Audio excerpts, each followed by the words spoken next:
Oh, yeah. Welcome to another edition of the MyT Sports Minute. I am your host, Talon Taylor. And today we have another championship edition of the MyT Sports Minute. I don't know. I think I'm going to have to stop calling this thing the MyT Sports Minute. I'm starting to go over a minute consistently. It's my show, so I guess I could do that for right now. I have no obligations to stay under a minute. But, man, let's start off by first crowning the brand new champs in the Chicago Blackhawks as they managed to win themselves the Stanley Cup in 6 games, beating the Tampa Bay Lightning 2-0. That makes their little dynasty, of course it's dynasty, the NHL dynasty, that's 3 and 6 years now? So kudos to them, to their president John McDonough, to their coach Joe Queensville, and to their captain Jonathan Towers. Congratulations to the city of Chicago, and for what they continue to do when it comes to just bringing home championships. Yeah. I guess, it kind of hurts to be a New York fan right now. When you look at the bricks that the Knicks put up, the horrible performances that the Jets put up. Derek Jeter retires, but you get back A-Rod. Ooh. But at least Mets and Yankees are doing all right now. But you get to watch also the Rangers fail as Chicago Blackhawks succeed and take on a Stanley Cup. But let me get off the subject and let's go into some basketball, or more specifically, this championship series of basketball. And you know what? I really have to kind of admit, I am so intimately passionate about basketball that I tend to sometimes, I shouldn't say sometimes, I seclude myself during basketball seasons, which is completely different when it comes to football season for me, because football season, every single week, I'm there, I'm in the muck of the things, I'm in the barber crowd, I'm in the bar crowd, I'm out and about, I'm in the public, I'm talking to people, and I'm getting that immediate exchange and that immediate response, that immediate emotion as things are happening. I'm able to witness that. I'm at the games. If I'm not at the games, I'm at least tailgating. So I get to witness a lot during football season. During basketball season, it's completely different for me. I sit here and I really seclude myself. There's an intimate way I really like to watch the game.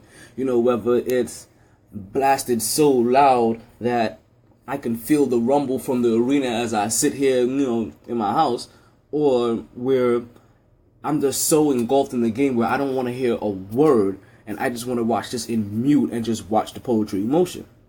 So, with that said, I decided to change things up because, like I said, I really don't like to be around people for some odd reason when it comes to basketball season.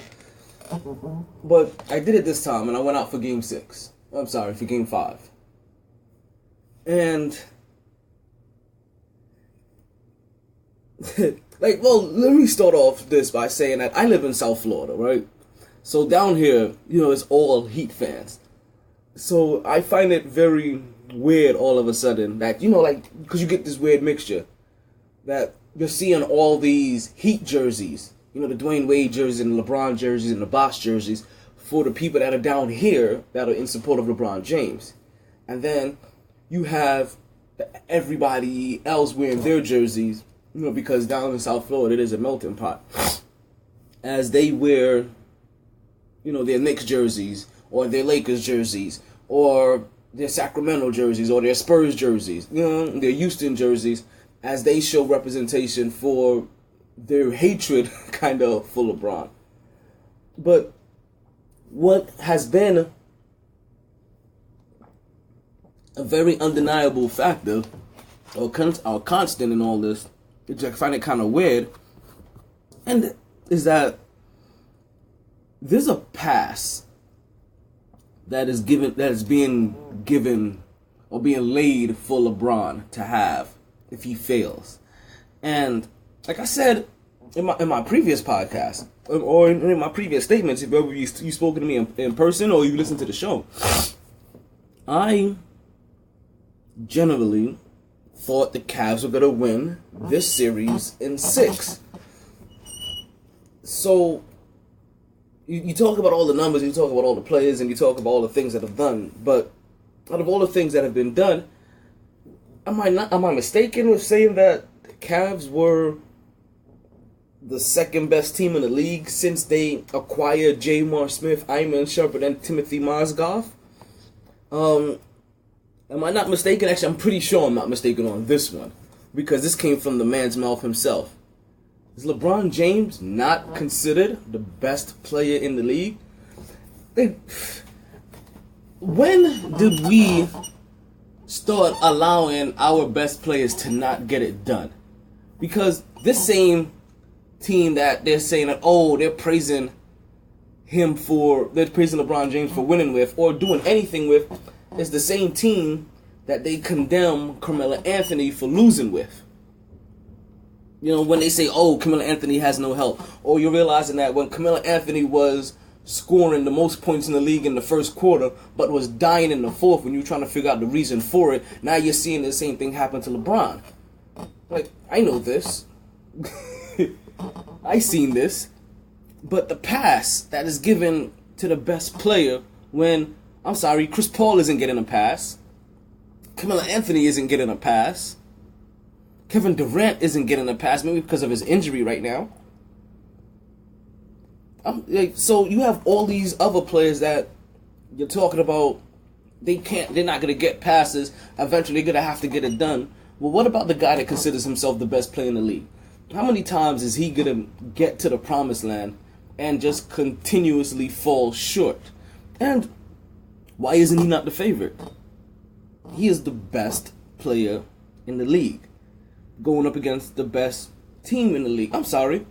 When they were going up against the Spurs, actually I think the Spurs may have been the favorite. Maybe, if not both of those years, at least one of those years.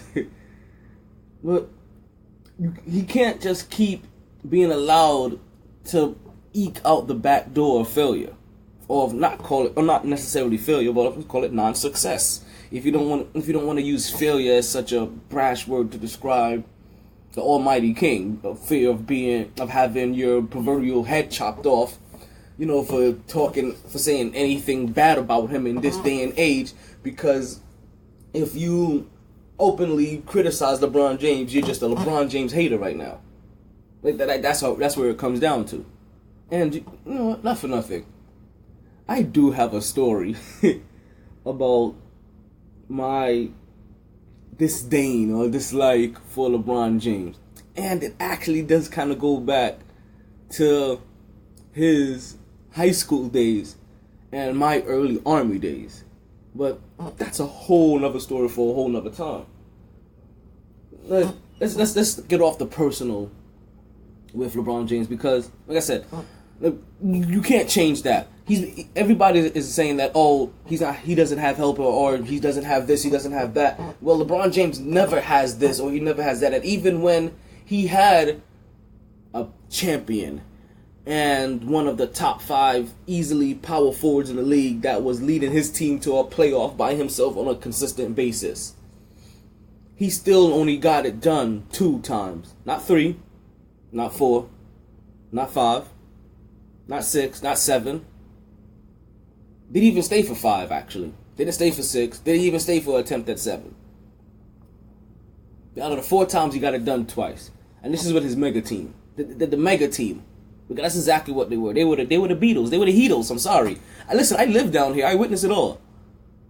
But it's not really so much about him as it is really, let's talk about being about Golden State and Stephen Curry and what he's doing with his team, because he is helping his team get it done.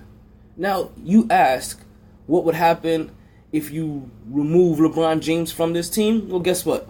Yes, they probably become the Knicks. They become worse than the Knicks. Because at least the Knicks had... Actually, no. Knicks didn't have Carmelo Anthony this year. So they become the Knicks. 13 wins. 15 wins. 16 wins. Well, however many wins it was this year. They become putrid. But we're not talking about them for a whole season. We're talking about them for one game. And the Knicks have won at least one game this season. Just like if you take Stephen Curry away from this team, what do you have? I don't think you have the best three-point shooter in the league anymore. You don't have the league MVP. You don't have the best shooter in the game. There's a lot you don't have. You don't have his spacing. You don't have his timing. You don't have his court vision. The same court vision that LeBron James possesses, so does Stephen Curry. It's just that with it, LeBron James comes with 6'8" and 250 pounds of pure man muscle that just bulldozes through anything in his way like a freaking linebacker. But this is what Stephen Curry kind of has done, and he's one of them few people that I don't watch a lot of college ball, but I'm glad that I watched him in college, because to see what he did in college, from shooting the lights out to being double teamed and still shooting the lights out, to them having to triple team him just to try to contain him for one whole game, to come in now into the NBA, getting through these sore ankles, not even more than sore ankles. He had him surgery repaired, but getting past his bad ankles to move on to put on monster performances in the Garden, where when he did those games, the performances he was doing in the Garden was reminding me of the performances I was watching when he was playing in Davidson. And now to watch him year after year after year just grow just a little bit more. Get Mark Jackson and them boys, get rid of Monte Ellis. No shots at Monte Ellis. I was a huge Monte Ellis fan because of the fact that I followed Stephen Curry over into Golden State and started watching what they were. And so to watch him just grow, and then to even watch Mark Jackson leave, and you say to yourself as a fan, man, what are these guys doing? Like, this guy has had them growing every single year. You really hoped it didn't mess up the synergy that they had. And then you see Kerr being able to flip the switch and take them over that hump.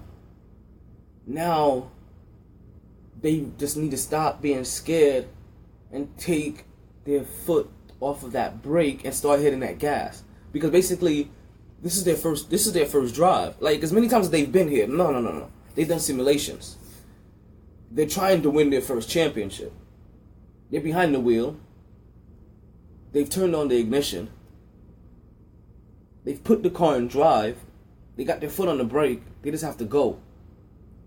And we're going to see if this year's MVP is going to be able to flip the switch that the best player in the league seems to not be able to consistently flip.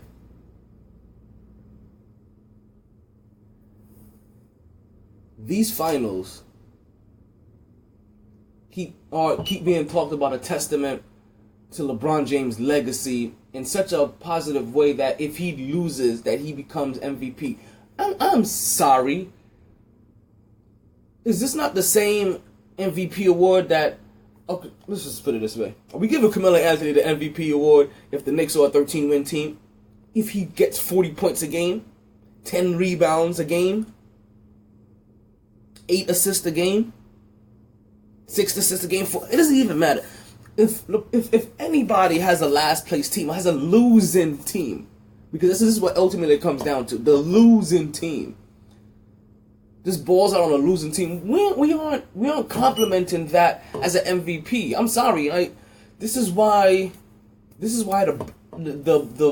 unibrow forgetting his name all of a sudden. Oh man. But this is why unibrow is not really an MVP candidate this year. He barely got his team into the playoffs. And then when he did, you saw what happened when he actually went up against the MVP. So LeBron James hints that he may be feeling slighted, that he's not an MVP winner, and that may be part of his motivation. Well, if that is, whatever his motivation is, LeBron James says he has hidden motivation. So that means that he should be able to find a switch to flip to get his team over the hump to win. And the fact that we're allowing him to just say, oh, this is going to be a good run this year, while, we strive to get better next year and next year. Well, duh, every team should be striving to get better next year. But the fact that you're in this position right now and you're not getting it done again, right, says more to me about your lack of, once again, that essence, that little thing that we're looking from the greatness that is LeBron James. Because there is something, and it's not a lot. Like, I'm not here taking shots at LeBron James, because LeBron James should be the only other player in history to average a triple-double for a season. Let's just be honest. He should be averaging a triple-double for a season. And it seems like he is way too comfortable with basking in his greatness than really trying to, live past his greatness. Like we don't. He is the.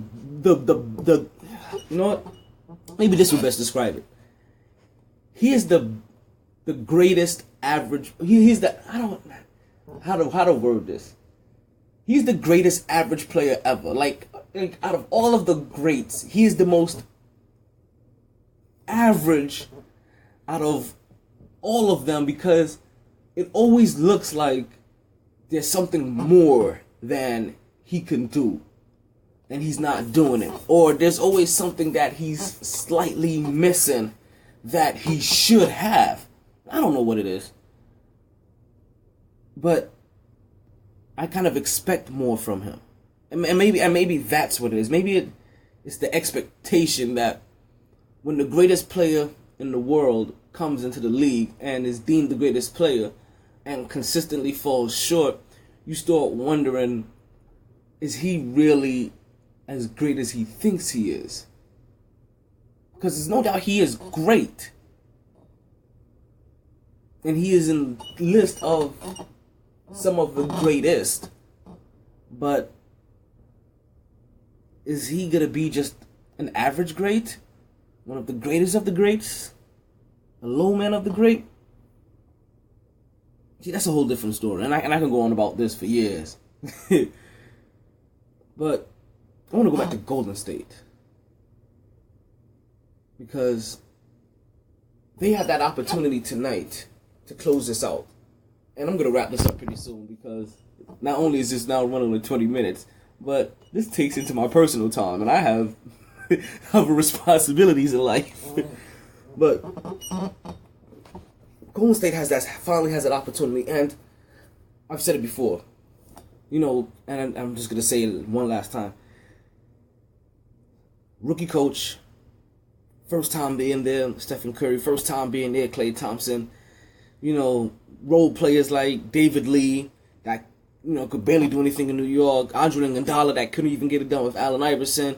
And Sean Livingston, that recently came back from a broken leg, that wasn't getting it done with Darren Williams and Kevin Garnett and Paul Pierce and Joe Johnson. Like, I'm sorry, that's a stacked team over there. Yet Sean Livingston gets it done over here. So maybe it's the level of the star, and maybe we're not giving Stephen Curry enough credit for what he's getting done in Golden State. Because I have something completely else to say about Darren Williams and what's happening in there in Brooklyn. That's to stay tuned for another day. Maybe we're not giving Stephen Curry enough credit for what he's getting done in Golden State. Instead of focusing so much on what LeBron isn't getting done, and if LeBron should be getting MVP for being a loser again, or or what LeBron James is missing, why don't we talk about what Stephen Curry is doing? Because what he is doing is a thing of beauty. He is extending his defense time and time again with his dribble, with his vision, with his playmaking ability. The same playmaking ability that we give credit to Chris Paul for, we've seen him embarrass Chris Paul with. But yet we're not giving him credit when he does it against LeBron James. Because LeBron James is the greatest player in the world. Well, Stephen Curry can prove tonight that not only is he MVP, but that claim or that number one headband that LeBron James had on his head is very fitting that he no longer wears that headband, because it seems that he may just be giving it to Stephen Curry right now. Thank you for listening to the show. Check out my blog, even though I am well overdue to write a post, but with basketball season coming to an end and a lot of DVR to be catching up on, I may be writing a lot more stories than you're going to be hearing me talking, but still, please stay tuned. My blog is mightysports.wordpress.com. You can also check out my Facebook, Mighty Sports, and also my Twitter, Mighty Sports. And that's MyTSports. But if you see this podcast, you probably already know that by now. Thank you once again for listening. I really do appreciate your time.